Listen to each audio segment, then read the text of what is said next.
하나님의 말씀 봅니다. 하나님의 말씀 마가복음 4장 35절에서 41절까지. 예, 교독하겠습니다. 그날 저물 때에 제자들에게 이르시되 우리가 저편으로 건너가자 하시니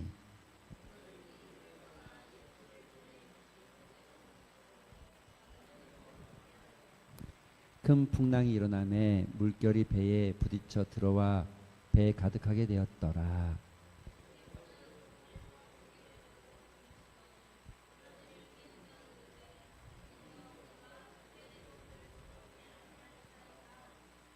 예수께서 깨어 바람을 꾸짖으시며 바다더러 이르시되 잠잠하라 고요하라 하시니 바람이 그치고 아주 잔잔하여지더라.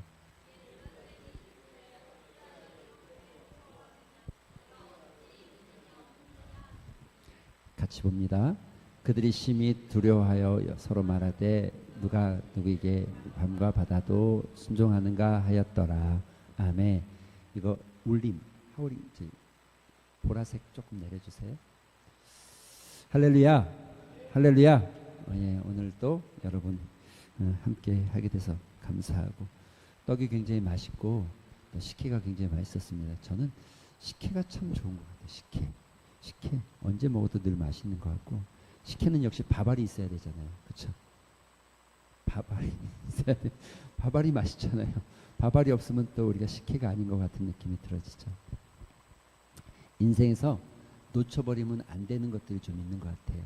마치 식혜의 밥알, 찐빵에 안고가 있는 것처럼 우리 인생에도 마찬가지죠. 여러분 인생의 신앙 가운데 그리스도의 은혜가 빠져버리면 은혜가 뭔지 아시죠? 은혜를 잃어버리면 굉장히 삶이 신앙생활에도 율법주의자들 되어지고 또 딱딱한 또 굉장히 드라이한 신앙이 되어지죠. 여러분의 삶에 은혜가 풍성하게 넘쳐나기를 주님의 이름으로 축원합니다. 옆 사람 한번 인사하겠습니다. 당신의 삶 가운데 하나님의 은혜가 풍성하기를 소망합니다. 할렐루야. 네, 할렐루야 따라하는 분은 없죠? 네. 또 특별히 오늘은 우리 태훈이도 우리 군대에서 나왔고, 예, 또 장로님도 병원에서 나왔고 나온 사람이 많아요. 예, 나온 사람이 많아요. 경주가 굉장히 좋은 곳이잖아요. 경주는 우리나라 시군구 중에 아마 가장 문화 유적지가 많고 또 가장 관광 산업이 발달된 도시가 아닌가 싶은 마음이 들어요.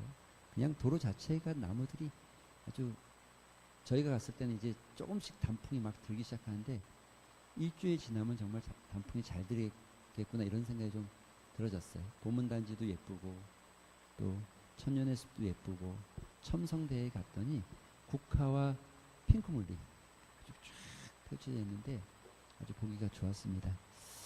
고민을 많이 하고 선택한 것 같습니다. 저 같으면 산행을 하는 것도 좋고 또 좀 거친 들도 괜찮을 것 같은데 오로지 평지로만 오로지 수평으로만 이게 굴곡이 생기면 안 된다. 오로지 수평으로만 갈 수 있게끔 잘 안배를 한 것 같습니다. 여러분 같이 많이 가시면 좋겠고 마음은 그래요. 마음은 휠체어를 타고라도 가면 좋겠다 싶은 마음이 저는 꼭 있어요. 왜냐하면 물론 잔치를 배설하면 많은 사람이 오는 것도 중요하지만 오늘 휠체어지만 내일은 침대일 수도 있어요. 그렇죠? 오늘은 휠체어 타고라도 갈 수 있을지 모르지만 내일은 침대에서 아예 못 갈 수도 있어요. 움직일 수 있을 때 한 발이라도 갈 수 있을 때 가면 좋겠다 이런 마음이 좀 들어져서 휠체어를 타는 분이 있다 할지라도 가면 좋겠다 이런 생각, 조금 힘들어도 가면 좋겠다 이런 생각은 늘 가지고 있습니다. 기회는 또 있겠지만 하여간 같이 갈 수 있는 날에 여러분 같이 가면 좋겠습니다. 여러분 인생을 이야기하면서 1991년에 엄청난 허리케인 그레이스라는 허리케인이 미 남부와 멕시코를 휩쓸었어요. 굉장한 태풍, 이 허리케인이 있죠. 이거 보이십니까? 지금 저 몰려오는 저 구름이 보이십니까? 딱 저것만 봐도 그냥 두려움이 올 만큼 아주 엄청난 허리케인이 몰아쳤죠.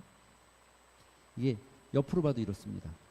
그냥 정말 먹구름이 들이오는데 큰 피해가 있었고 여러 사람들이 다치고 죽기도 했습니다. 물난리가 나고 난리가 아니었어요. 파도가 막 5m, 10m 막 치기 시작하니까 저런 유람선, 저 배가 지금 여러분 절대로 작은 배가 아니고요. 작은 배가 아니고 굉장히 큰 배인데도 저 배조차도 굉장히 어려움을 많이 당했죠. 실제로 이 배 이름이 기억이 안 나는데 이 배의 선원들이 여기서 살기 위해서 몸부림치고 또 이렇게 했던 것을 영화로 만들었어요. 영화로. 그게 2020년도가 나왔던 영화인데 2000년도에 나왔던 퍼펙트 스톰이라는 영화가 있었어요. 영화가 실제 사건을 기반으로 해서 만들어진 영화예요.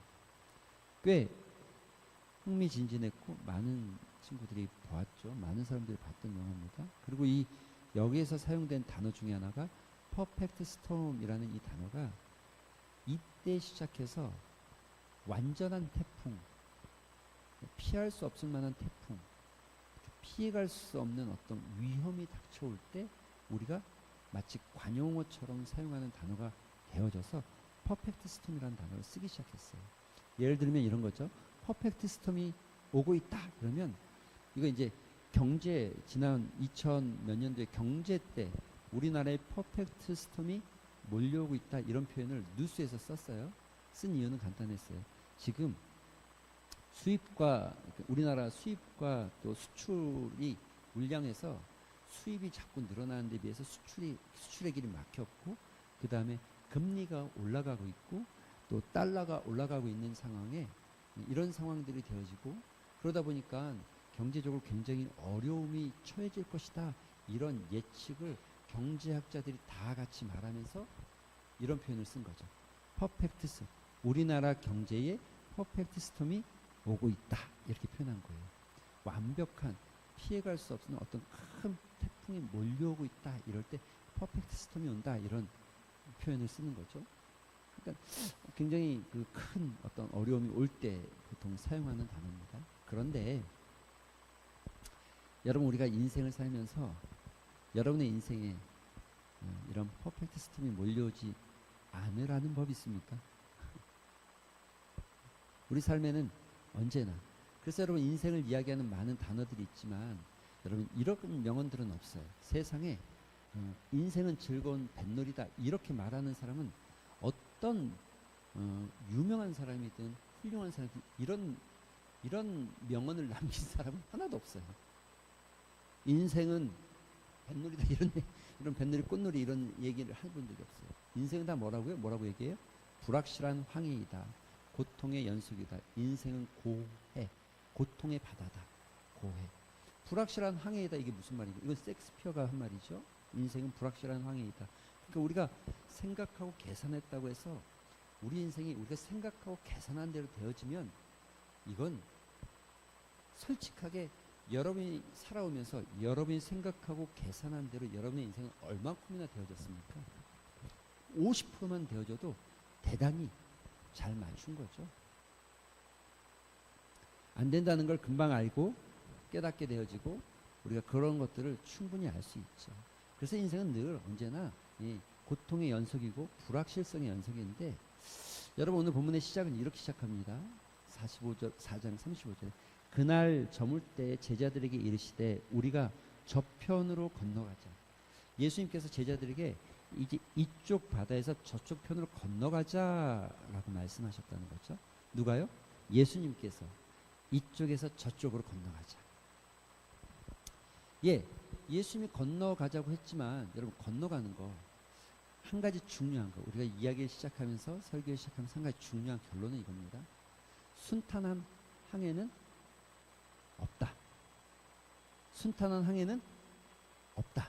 그럼 그러나 그럼에도 불구하고 순탄한 상륙이 존재합니다. 할렐루야. 여러분 목적지는 반드시 가게 돼 있습니다. 할렐루야. 그게 하나님께서 예수님께서 우리에게 약속하신 거예요. 가는 길은 어떨지 모르지만 마치 죽는 게 아니라 죽을 것 같지만 그러나 우리는 반드시 상륙하게 돼 있다는 거죠. 그게 예수님께서 우리에게 약속하시는 약속입니다. 내가 세상을 이기었다. 두려워 말라. 내가 너희와 함께 하겠다. 이렇게 말씀하고 있는 거죠. 지금 여러분의 삶의 형편이 어떤지는 잘 모르겠습니다. 우리는 다 각자 다르기 때문에 내 손 밑에 있는 가시가 남의 손바닥에 찔려 있는 바늘보다 더 아픈 법이 있죠. 언제나 인생은 그렇지 않습니까? 그런다 할지라도 우리가 각자 찔려 있는 가시가 각자 누여 있는 자갈이 무엇이고 얼마나 큰지 모르지만 예수님이 한 가지 약속하시는 건 여러분의 인생은 순탄한 상륙을 하게 될 것이다. 할렐루야. 저편으로 건너가자. 여러분 갔어요? 못 갔어요? 결국은 가게 됩니다. 예. 결국은 간다는 거죠. 예수님이 가자 하면 가는 거예요. 가게 되어져 있는 것이죠. 그런데 가는 과정에 역시 순탄하지 않았습니다.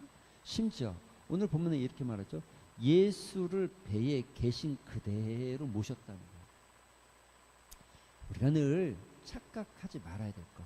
여러분 설교 속에서 여러분 우리가 표현하고 고백하고 말했지만 신앙생활하면 모든 게 다 만사 형통 아니라는 거죠. 아니라는 거죠. 여러분 그런 착각은 하지 마셨으면 좋겠어요. 신앙 예수 믿으니까 이제부터 나는 성공할 것이다.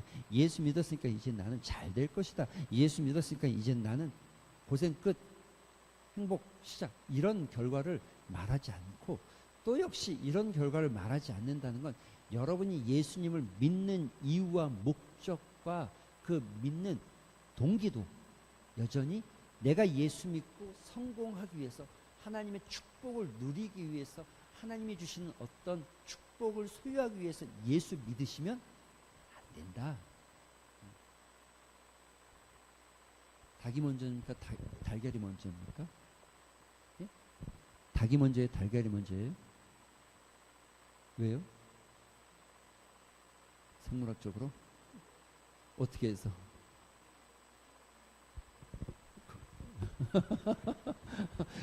이런 결과가 있었군요. 예, 알지 못하는 예. 그런데 여러분 달걀에서 닭이 안 나오면 어떻게 닭이 되죠? 이건 아주 끝없는 논쟁의 연속이지만 창조적인 눈으로 보면 닭이 먼저죠. 만물을 창조하신 것대로 보면 닭이 먼저죠. 그죠? 인간은 태어날 때 애기였습니까? 어른이었습니까? 헷갈리죠? 문제는 이거예요. 닭이 먼저인지 달걀이 먼저인지 여러분 우리가 이거는 헷갈려도 괜찮아요. 그런데 헷갈리지 말아야 될 게 예수 믿는 동기예요. 동기. 여러분 예수님 믿으면 축복이 옵니까 안 옵니까? 옵니까 안 옵니까? 와요. 반드시 옵니다. 반드시 여러분은 목적지에 상륙합니다. 다만 그게 여러분이 예수를 믿는 동기가 되어서는 절대 안 된다는 거예요. 닭이 먼저인지 달걀이 먼저인지는 헷갈려도 괜찮아요.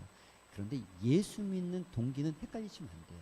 늘 예수님께서 우리에게 가장 강력하게 메시지를 전해요. 그래서 이스라엘 백성들 갈릴리에서 이야기를 시작하면서 갈릴리 백성들에게 가장 먼저 성경을 말하고 또 가장 먼저 그들에게 가르쳐줬던 진리 팔복을 이야기하시고 그러나 마지막에 가장 중요한 메시지가 마태복음 6장 33절입니다. 다 외우시죠? 너희는 먼저 그의 나라와 그의 의를 구하라. 그리하면 이 모든 것이 너에게 더. 그 다음 구절부터는 그 나라와 그 의를 구하는 거예요. 좁은 문으로 들어가야 되죠. 반석에 집을 지어야 되죠. 또 예수 그리스도께서 주여 주여 하는 자마다 천국에 가는 것이 아니라고 말씀하시면서 믿음대로 행하는 자가 천국에 간다고 얘기하시죠. 그리고 너희가 나누어주고 황금률을 이야기하시죠. 이 모든 것을 이야기하시는 것은요 단 하나예요. 너희가 그의 나라와 그의 의를 구해야 된다는 것을 그 다음부터 이야기하기 시작하는 거예요. 성경에서. 그러니까 우리가 닭이 먼저인지 달걀이 먼저인지 내가 태어날 때 세상에 만들어질 때 아이가 먼저였는지 어른이 먼저였는지 그런 것들은 헷갈려도 상관없어요. 전혀 상관없어요. 물론 우리가 추측하고 예측하기로는 분명히 하나님께서 그렇게 만드셨다고 하니까 창조적 관점에서는 닭이 먼저인 것 같으나 모르죠. 하나님이 만들었을 때 달걀을 만들어서 닭이 되게 하셨는지 그거는 누군가 그렇게 우긴다고 해서 우리가 성경의 말씀으로 하나님께서 동물을 창조하셨다. 그 창조의 닭을 어른스럽게 창조했죠. 큰 닭, 장닭을 창조하셨는지 병아리 창조하셨는지 그건 모르잖아요. 모르죠. 알 필요 없어요. 구원과 관계가 없으니까. 다만 중요한 건 뭐예요? 믿음의 동기는 바뀌면 안 돼요. 먼저 그의 나라와 그의 의를 구하는 것이 아니라 이 모든 것을 구하기 시작할 때 신앙은 깨지기 시작하는 거예요. 우리의 삶에는 문제가 생기는 거예요. 그러니까 그의 나라와 그의 의를 구하죠. 그러니까 그의 나라와 그의 의를 구하고 우리가 평탄한 삶, 축복의 삶. 아니 예수 믿어도 여전히 이렇다니까요. 예수님이 배에 계셨다니까요. 예수님 따로 계신 게 아니라 예수님 배에 계셨다니까요. 그 밤에 막 풍랑이 치는데 예수님이 바다 위를 걸어오신 사건이 이건 아닙니다.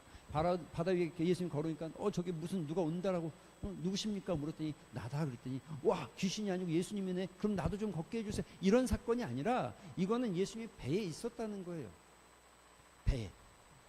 배가 엄청 커서 예수님이 저 끝에 계시고 이쪽에는 다른 사람이 있는 그런 배가 아니라 작은 배. 그리 크지 않아요.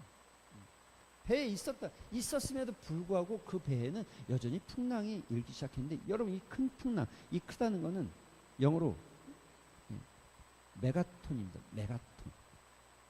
헬라어 메가톤 이렇게 됩니다. 굉장히 큰 풍랑이 일기 시작했다는 거죠. 결국 뭡니까? 지금 배 안에 있는 사람들 누굽니까? 갈릴리 지역에서 먹고 자고 자라난 사람들이고 한평생을 갈릴리에서 살았고 그들이 한평생 갈릴리에서 어부로 살아서 이 진짜 갈릴리는 가장 자기들에게 있어서 가장 많이 알고 있는 아주 손바닥 보듯이 환한 곳임에도 불구하고 그럼에도 불구하고 큰 태풍이 일어나는 것을 예측하지 못했고 예측하지 못한 큰 태풍이 일어났을 때 그들이 어떻게 해야 될지를 몰랐다는 거죠. 여기서 잠깐 우리가 짚고 가야 될 이야기는 이겁니다. 풍랑이 오는 이유는 뭡니까? 여러분의 인생에 풍랑이 찾아오는 이유는 무엇입니까? 여러분의 인생에 풍랑을 만나는 이유는 무엇입니까? 여러분의 인생에 풍랑이 없었으면 좋겠는데 왜 나는 내 삶에는 이렇게 잦은 풍랑이 찾아오는 것일까? 또 이렇게 큰 것이 하나도 아니고 두 개도 아니고 세 개도 아니고 이렇게 찾아오는 것일까? 베드로전서 4장 12절 말씀입니다. 같이 한번 읽어볼까요? 시작.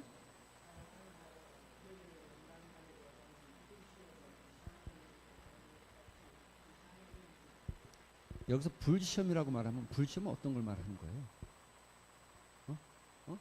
빨리요. 불시험 어떤 걸 말하는 거예요? 뭘 얘기하는 거죠? 너무 상상력을 발휘하지 마세요. 문장의 의미 그대로 생각하면 됩니다. 뜨겁고 그러니까 굉장히 고통스러운 어려운 불같이 화냈다 뭐 이런 이거 다 비슷한 말 아닙니까? 정말 어려운 시험이 너희에게 찾아올 때 너희가 그런 것 때문에 고통을 당하지 말아라. 앞으로 가서 이야기하면 이런 거겠죠. 큰 풍랑이 일어났다는 거예요. 큰 풍랑이 일어날 때 너희가 그 풍랑, 불시험을 만났을 때 이상한 일로 여기지 말고 당황하지 말라는 거예요. 4장 13절 같이 읽어볼까요? 시작.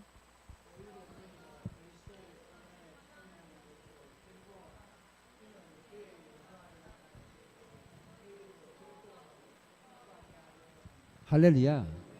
이 고난이 여러분들로 하여금 하나님의 영광을 보게 하고 하나님을 체험하게 한다는 거죠. 여러분 보세요. 무릇 그리스도 안에서 경건하게 믿음으로 살고자 하는 자에게는 박해라고 하니까 어떤 뭐 핍박 오개가침이 아니라 그냥 고난과 고통이 있다. 믿음으로 살 때는 우리가 여러분 이 세상이 흘러가는 문화라는 게 이 세상이 흘러가는 문화라는 것 자체가 우리가 이게 성경의 문화대로 흘러가는 게 아니잖아요. 그럼 우리는 그 문화에 거슬러가는 연어처럼 물살을 거슬러가는 존재들이잖아요. 그러니까 당연히 이 저항력이 생기겠죠. 저항이 있겠죠. 저항이 오는 게 당연합니다. 저항을 느낄 수 없다 그러면 나는 물살을 타고 가고 있는 거죠. 세상의 물살을 그대로 타고 가고 있는 거죠. 당연히 저항이 와야지 정상이죠. 여러분 그걸 표현하고 있는 거죠. 무릇 그리스도 안에서 경건하게 믿음으로 살고자 하는 사람은, 말씀을 붙잡고 살고자 하는 사람에게는 세상에서 그렇게 살아갈 때 너희가 저항을 만날 것이고 어떤 어려움을 만날 것이고 어떤 고난을 만날 수밖에 없다라고 이야기하고 있는 거예요. 이거는 큰 풍랑이 찾아온다는 거죠. 예수님이 같이 있어도, 예수를 믿었어도, 예수님이 우리와 동행한다 할지라도 우리에게 큰 풍랑이 찾아온다는 거죠. 그때 마가복음 4장 30절에 보니까 예수님께서는 고물에서 베개를 베고 주무시더니 제자들이 깨우며 이르되 선생님이 우리가 죽게 된 것을 돌보지 아니하시나이까. 여러분 이게 예수님과 우리의 차이죠. 풍랑 앞에서 주무시는 예수님, 풍랑 앞에서 두려워 떨고 죽을까 불안해하고 있는 우리. 문제는 이 가운데에 누가 존재하냐면 이렇게 존재하는 거예요. 풍랑 앞에서 주무시는 예수님, 풍랑 앞에서 죽을까 두려워하는 우리. 그런데 문제는 풍랑 앞에서 예수님과 함께 있는 우리. 우리는 어떤 마음을 가져야 돼요? 그렇죠? 예수님과 함께 있는 우리는 어떤 삶의 모습입니까? 라는 질문을 하고 있는 게 오늘 본문입니다. C.S. 루이스가 이런 얘기를 합니다. 하나님은 우리를 지으셨고 따라서 우리가 어떤 존재인지 그리고 우리의 행복이 오직 그분 안에 있음을 아신다. 그러니까 하나님께서 우리를 지으셨다. 그리고 우리의 진정한 행복은 하나님 안에 있다는 것을 하나님 알고 계시고 안다는 거죠. 하지만 그분은 우리가 찾아볼 수 있는 어떤 방도라도 우리에게 남아있느나, 다른 말로 하면 하나님 아닌 다른 어떤 방법이라든지 어떤 방도라든지 어떤 길이라고 생각하는 무엇인가가 보이고 있는 한 우리는 그분 안에서 그 길을 찾지 않는다는 것 또한 아신다. 하나님은 우리를 알고 계신다는 거예요. 여러분은 아세요. 아는데 얼마큼 아시냐면 여러분이 진짜 행복한 거려면 내 안에 있어야 행복한다는 걸 아세요. 그런데 여러분에게 만약에 행복할 수 있는 길이 가능성이 조금이라도 보여진 다른 길이 있다고 한다면 여러분은 분명히 하나님을 떠나서 그 길로 갈 것도 아신다는 거예요. 하나님. 그래서요, 우리가 우리 자신의 삶이라고 부르는 것이 괜찮아 보이는 동안에는 우리는 그분에게 복종하지 않는다는 거예요. 우리가 살아가면서 삶에서 성공을 맛보는 거예요. 무엇인가, 야, 내가 했더니 잘 돼. 기도하지 않고 예배를 안 드렸는데 뭐가 잘 되는 것 같은 느낌이 있어요. 그러면 하나님 안 찾는다는 거예요. 안 찾는다는 거예요. 그렇다면 하나님이 우리의 유익을 위해서 우리의 삶을 좀 더 덜 괜찮아 보이게 만들고 거짓 행복의 그럴듯한 근거를 없애버리는 것 외에는, 그러니까 다른 말로 하면 여러분의 삶에서 여러분이 가는 그 길이 좋은 길이 아닌 것을 보여주고 그 길로 가면 안 된다는 것을 알려주기 위해서 저항력, 고난과 어려운 것을 만들지 않으면 안 된다는 것을 아신다는 거예요. 제가 C.S. 루이스, 여러분 뭐 우리가 나니아 연대기라든지 참 뛰어난 철학가이고 작가이고 또 사상가 아닙니까? 굉장한 신앙의 깊이가 있죠. 볼 때마다 참 너무 이 글 쓰는 게 정말 뭐랄까요, 굉장히 아주 명필이고 깊이 있게 아주 우리의 마음을 정확하게 꼬집어내는 것 같아요. 여러분, 저는 저걸 읽으면서 그런 생각하거든요. 제가 늘 유혹에 빠질 것 같아요. 만약에 듣기는 좀 거북할 수 있지만 이런 생각을 늘 해보는 거죠. 진짜 도시에, 서울 쪽에 더 좋은 교회에서 지금 당장 나를 부른다면 어떻게 할까? 대우가 엄청 좋고 거기 가면 더 좋아질 것 같아. 그럼 내가 어떻게 해야 될까? 이런 생각이 한 번씩 해볼 때 있어요. 제가. 한 번씩. 너무 이상하게 보지 마세요. 저를. 너무 이상하게 보지 마세요. 상상은 자유니까 얼마든지 자유할 수 있잖아요. 근데 우리가 그 순간에 하나님의 뜻을 찾는다는 게, 여러분, 우리가 더 나은 내 삶이 더 나아질 수 있는 방법이 보일 때 그 방법을 가지 않고 진짜 하나님 품 안에, 하나님 뜻 안에 거하기를 소망하는 게, 이게 우리가 안 된다는 걸 하나님이 아신다는 거예요. 그래서 여러분, 더 나은 방법으로 가려고 하는 우리에게 고난과 역경이라는 장애와 벽을 만들어 놓는다는 거예요. C.S. 루이스의 생각. 그러므로 우리로 하여금 어떻게 한다고요? 하나님께 턴하게 하는 거예요. 턴하게. 여러분, 예수님 만나도, 예수님과 함께 있어도, 예수님과 동행해도 우리에게는 풍랑이 온다니까요. 어려움을 만난다니까요. 여러분, 39절에, 그런데 그 어려움이 끝이 아닙니다. 그 풍랑이 주어지는 굉장한 유익이 두 가지가 주어지는데, 첫 번째 이것입니다. 한번 같이 읽어볼까요? 시작.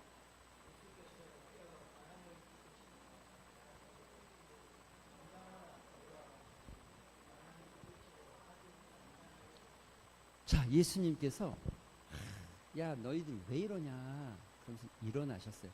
깨어나셨다. 그리고 바람을 향해서 꾸짖었다. 그리고 바다를 향해서 꾸짖었다. 그랬더니 바람이 잔잔해지고 바다가 고요해졌다는 거예요. 고요해졌다는 거예요. 여러분, 이게 끝입니까? 아니죠. 여기에 기록되어 있지 않지만 중요한 사실은, 지금 여러분 이걸 잊어버리면 안 됩니다.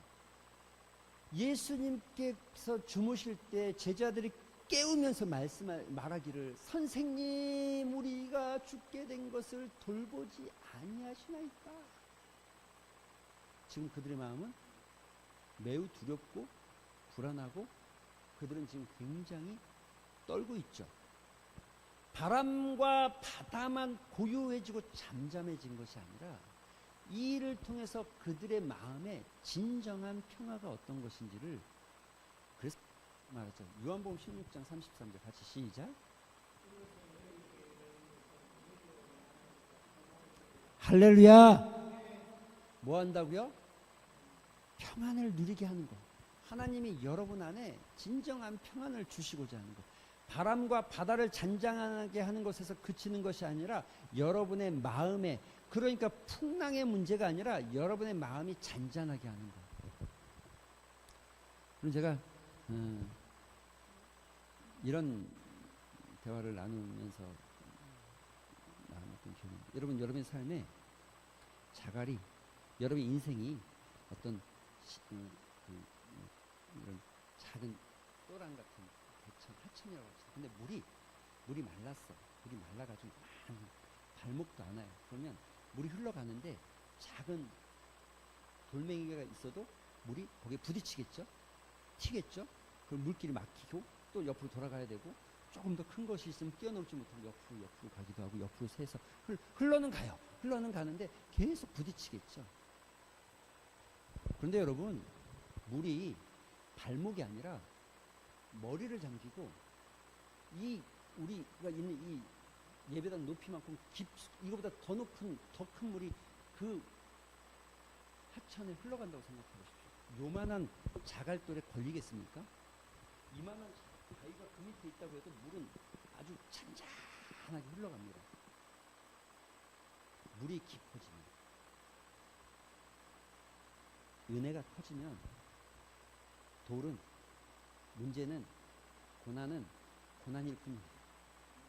그런데 은혜의 강물이 낮아지면 돌은 문제가 되어지고, 문제는 나를 넘어뜨리는 이유가 되어지고, 고난은 나로 하여금 힘든 불평의 원인을 만들죠. 은혜가 낮아질수록, 은혜의 강물이 낮아질수록. 근데 은혜의 강물이 채워지고 나면 여러분 안에 돌이 사라진 게 아니라, 진짜 능력은 여러분의 인생에 돌을 치워내는 예수님이 아니라, 돌이 없어져서 여러분이 평탄한 것이 아니라, 하나님의 은혜가, 예수 그리스도의 은혜가 풍성해지면 여러분 심령 깊숙한 여러분 삶에 있는 큰 도리를 할지라도 그 도리를 유유히 흘러간다니까요. 유유히 흘러간다니까요. 여러분, 지금 예수 그리스도께서 이 풍랑 안에서 예수님과 동행하면서 정말 그들에게 요구했던 것은, 야, 내가 얼마든지 너희에게 평안을 줄 수 있는 사람들이야. 내가 너희의 생명의 주관자인 것을 너희가 잊었냐. 바람과 바다도 내가 잔잔하게 하는 사람인데, 내가 너희와 함께 있다는 것은 지금 풍랑이 안 일어나서 평안한 것이 아니라 풍랑을 뛰어넘는 믿음과 신뢰가 있다면 큰 풍랑이 일어났을 때 이처럼 이렇게 호들갑을 떨면서 우리가 죽게 되었는데 왜 주무시고 계십니까? 라고 외치지 않는다는 거죠. 않는다는 거죠. 예수께서 이미 말씀하셨어요. 뭐라고요? 세상에서 너희가 환난을 당하나 담대하라. 할렐루야. 왜요? 내가 세상을 이겼다. 이게 예수님이 세상을 향한 우리를 향한 선언이라는 걸 잊어버리지 마십시오. 담대해라. 환난을 당하나 담대해라. 환난이 없어지는 것이 아니라, 환난이 사라지는 것이 아니라, 여러분의 물길에 이 바위와 이 돌멩이들이 치워지는 것이 아니라, 그것들이 여전히 그대로 있으나 그것들을 뛰어넘는 예수님의 평안이 여러분이 흘러가길 소망합니다. 두 번째 이겁니다. 여러분, 이 사건 이후에 성경에 보니까 이렇게 되어 있습니다. 그래서요, 여러분 보세요. 믿음의 사람들이 고백할 때, 그래서 이런 환난을 만나고 난 다음에 한결같이 고백하는 게 이런 겁니다. 같이 한번 읽어볼까요? 시작.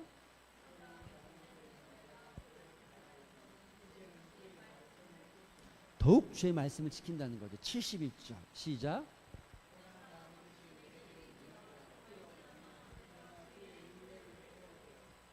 시작.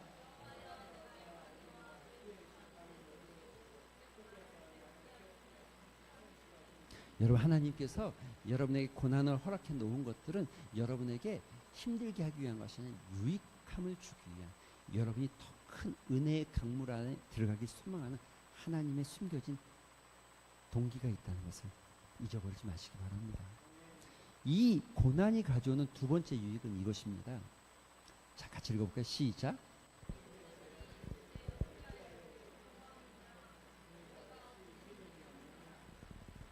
여러분, 두 가지입니다. 무서워한다와 믿음이 없다가 이게 반비례한 거예요. 그러니까 무서움이 올라가면 믿음이 떨어지는 거고, 믿음이 올라가면 거꾸로 어떻게 돼요? 무서워하는 것이 떨어지는 거죠.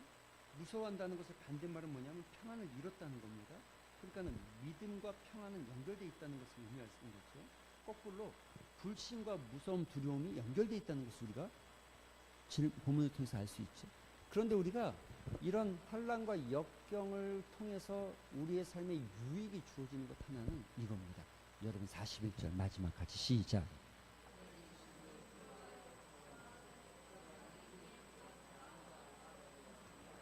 할렐루야.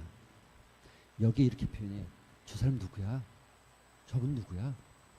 이 표현은 제자들이 예수님이 누군지 몰라서 표현했다, 그거보다는 예수님의 능력 앞에, 그 위대함 앞에, 그 크심 앞에, 와, 대단하신 분이다 라는 표현을 역설적 반어법으로 지금 표현하고 있는 겁니다. 와, 누구야? 누구이기에 바람과 바다가 잔잔해졌는가? 여러분, 고난을 통해서 하나님께서 우리에게 반드시 승리를 주는데, 그 승리가 우리가 믿음으로 예수 그리스도 앞에 있을 때, 그 승리가 주어졌을 때 우리에게 놀라운 은혜가 하나 더 주어집니다. 첫 번째는 평안을 주어지지만, 두 번째 놀라운 은혜는 하나님의 크심을 경험하게 됐어요. 여러분이 알고 있는 하나님 어떤 분이십니까? 여러분이 경험한 하나님 어떤 분이십니까? 아직도 여러분의 삶에, 예를 들어서 그냥 아이가 자라날 때, 조그만 아이가 자라날 때, 우리 아빠는 내가 원하면 사탕 사주는 아빠 정도로 의식하고 있다가 아이가 더 자라났어요. 그런데 아빠가 어느 날 자전거를 사줬어요.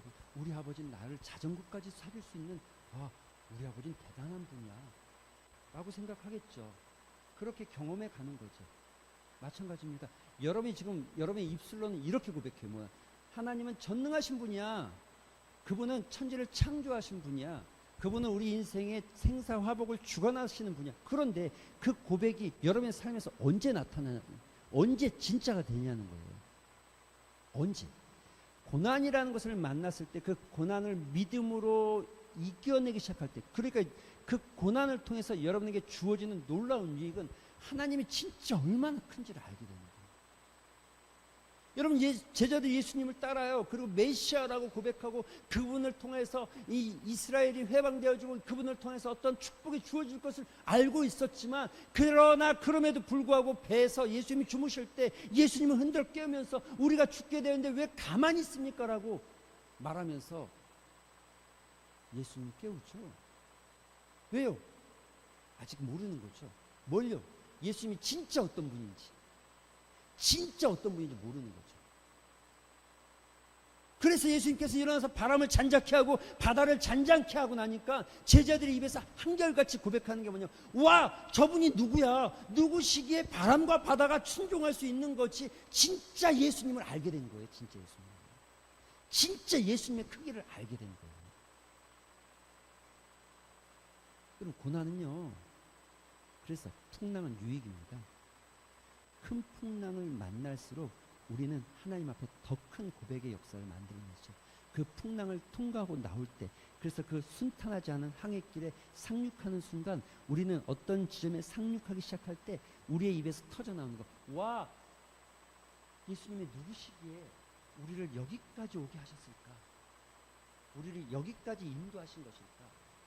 이 고백이 나오게 돼 있죠. 저는 여러분의 삶에서 고난이 사라지지 않고 오히려 고난을 통한 유익이 여러분에게 주어지길 소망합니다. 큰 풍랑을 두려워하지 마시고 믿음이 작은 나를 오히려, 주여 나의 믿음 없음을 불쌍히 여겨 주시옵소서.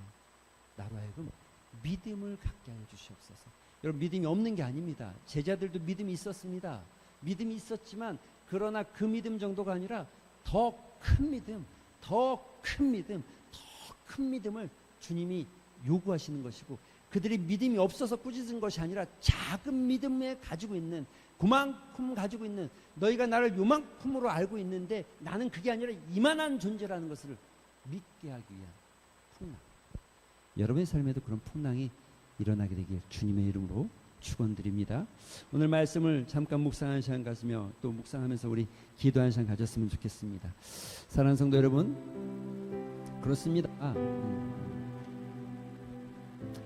풍랑이 안 일어나면 좋겠지만 일어나는 걸 어쩌겠습니까?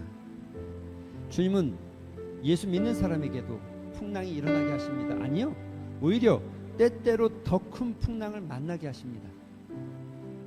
주님 왜 이러십니까? 왜 나에게 이런 풍랑이 오게 하십니까?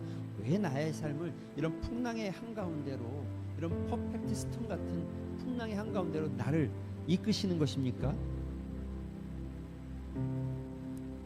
여러분, 모를 때는 우리가 감사할 수 없는데 안다면 오히려 그 풍랑 때문에 감사하게 되어지고, 오히려 그 풍랑을 믿음으로 뛰어넘게 되어지고, 오히려 그 풍랑 속에서 우리는 진정한 평안을 경험하게 될 것이고, 오히려 그 풍랑 때문에 우리는 크신 하나님을 경험하게 될 줄로 믿습니다. 오늘 여러분의 삶에 그런 은혜가 흘러가길 소망합니다. 하나님, 풍랑을 두려워하는 자가 아니라 풍랑 속에서도 크신 주님을 신뢰하게 하시고, 하나님, 풍랑 때문에 우리가 불안해하는 것이 아니라 내 믿음이 여전히 작은 것에 하나님 불안해하고 근심하며 나의 믿음 없음을 불쌍히 여겨달라고 고백하는 주님, 내 삶에 일어나는 풍랑 때문에 크신 하나님을 경험하기로 원합니다. 내가 알고 있는 하나님, 그 하나님보다 더 크신 하나님을 경험하게 하시고 더 놀라운 하나님을 경험하게 하여 주시옵소서. 주님, 풍랑 가운데서도 우리는 잔잔하게 하시고 풍랑 가운데서도 우리는 평안하게 하여 주시옵소서. 그 평안을 누리게 하여 주시옵소서.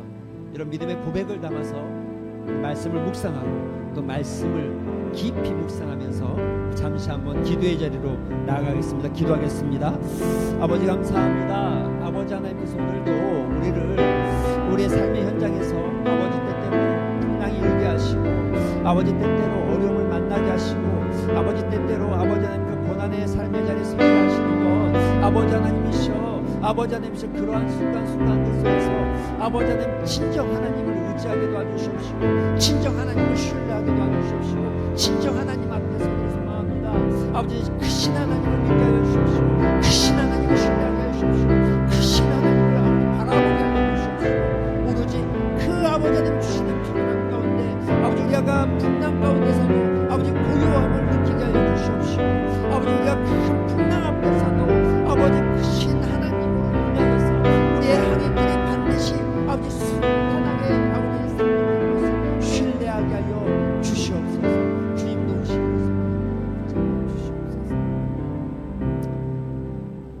하나님, 우리의 삶의 현장에서 만나는 크고 작은 풍랑들, 때때로 이것이 좀 피해지고 싶고 없었으면 좋겠다라고 고백하지만, 주님, 오늘 말씀을 통해서 우리에게 주신 은혜를 들여다보면 그 풍랑이 나에게 은혜이고 감사인 것을 고백합니다.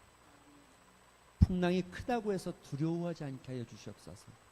그 풍랑보다 크신 하나님을 향한 절대적 신뢰와 믿음을 잃어버리지 않게 하여 주시옵소서.